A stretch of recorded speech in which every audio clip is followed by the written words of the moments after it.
Today I'm going over 3 ways to greatly reduce your risk when buying a flip. Coming up next.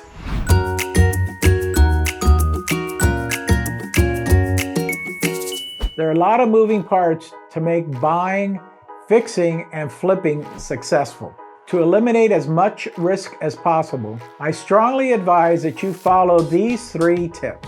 Really quick, before we start, I want to introduce myself to all the new subscribers. I'm Joe Holmes. I have over 40 years of experience as a broker, investor, and mentor. I have flipped hundreds of homes in an extremely competitive market. I made this channel so I can connect with you, the new and experienced investor, those who want to create the life they've always wanted through real estate.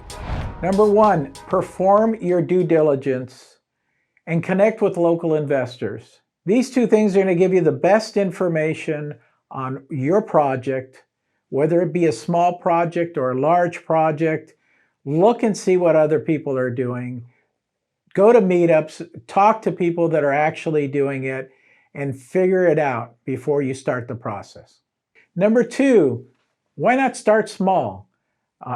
It's not going to be any different than a big project other than money and time and effort, but you're probably still going to make, my goal is to make at least 10% of the after repair value as a profit.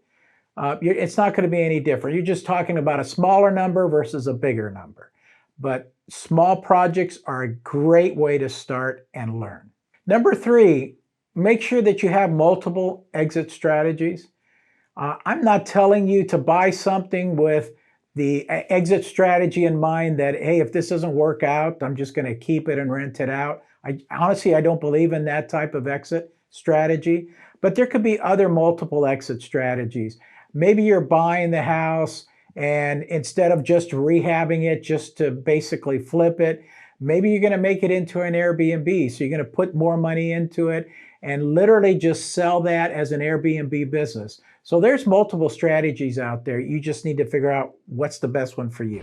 Conduct as much due diligence as possible and network with anybody and everybody in the area. Look at what some of the top investors are doing and how they're going about flipping their homes. The more you immerse yourself in the industry, the more your mindset will expand and the more you will know. You don't have to go it alone. If you love flipping and want more of these videos, then click on this video right here. I show you how to do a walkthrough and create a scope of work so that you and your contractor are on the same page. Don't forget to reach out. I'm always here to help.